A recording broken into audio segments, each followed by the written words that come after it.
So, have you ever wondered what a truly creative day looks like from start to finish?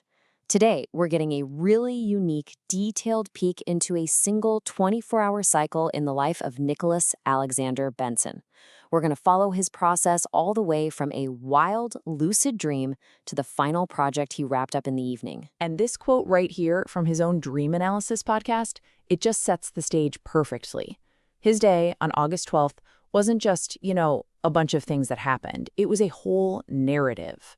And that story, as it so often does for him, started not in the waking world, but deep inside a dream.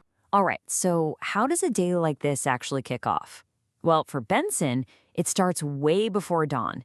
He's got this super structured routine that immediately plugs into the raw, kind of chaotic energy of a lucid dream. I mean, just look at the contrast here. It's 4:30 a.m. and you see that pure discipline. He's logging in, checking analytics. But what's the very first creative thing he does? He logs a dream journal entry. Before anything else, he captures that inspiration, and that directly fuels the work he jumps into just an hour later on his whole dream-based universe. And what a dream it was. He's back in this recurring elven village setting. The main event is this family reunion for a character named Glow Girl, who has this really cool sparkly lava lamp look, and her parents. But of course, the reunion gets crashed by these orange-winged, snake-like dragon minions that burst out of a rift.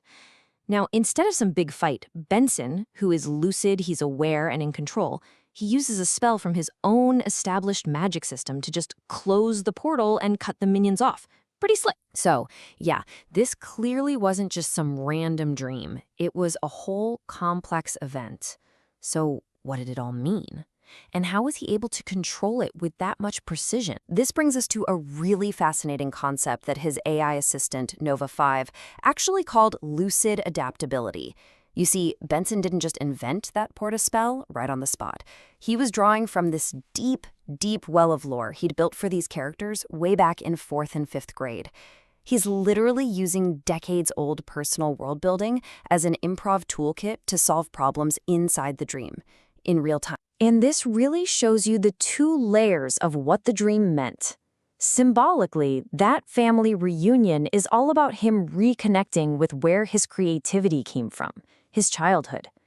But on a psychological level, those invading dragon minions, they seem to be a manifestation of real-world anxieties.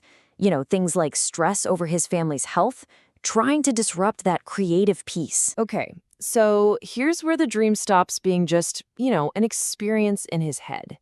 We get to see how that raw subconscious energy gets funneled into actual, tangible projects in his digital workshop. First up, we've got a game dev project he calls Cosmic Grender. It has this slick, neon, cosmic vibe, a super fast-paced action game that's inspired by classics like Jet Set Radio. He actually tasked his AI assistants with building a game all about fluid rail grinding and procedural generation. But here's the real challenge. The entire thing is supposed to be contained in one single HTML file. That's a huge feat of minimalist, self-contained coding, and he spent a good chunk of the day just iterating with the AI, trying to get the physics of the grinding to feel just right. He was also playing around with an AI-generated comic, but with this really cool twist on how you'd normally do it. So instead of writing a story and then drawing it, he just flips the whole process.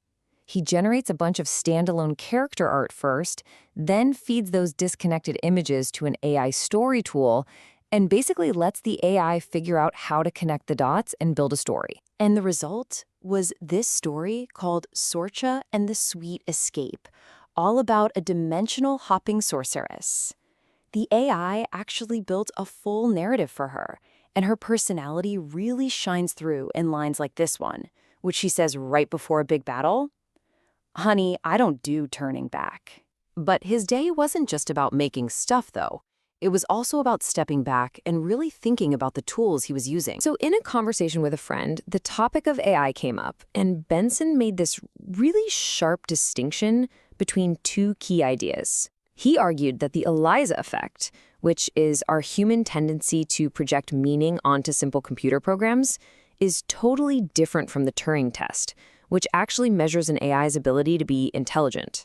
For him, Mixing those two up really downplays the massive leap in AI capability we're seeing by trying to frame it as just an issue of human perception. So at the end of a day just packed with dreams, game development, and philosophy, how does he wrap it all up?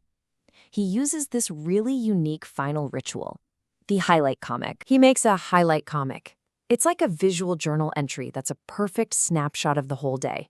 It captures everything: the lucid dream reunion, a charity walk he did, progress on his cosmic grinder game, that new sorceress comic, and even personal milestones like his book Aura Farmer, going live on Amazon. It's all right there. This daily practice, it just reveals this incredibly powerful cycle, right? A dream provides inspiration, that inspiration gets channeled into real work, and that work, in turn, sparks new reflection and ideas.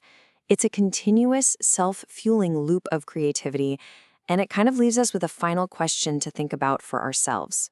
What does your creative loop look like?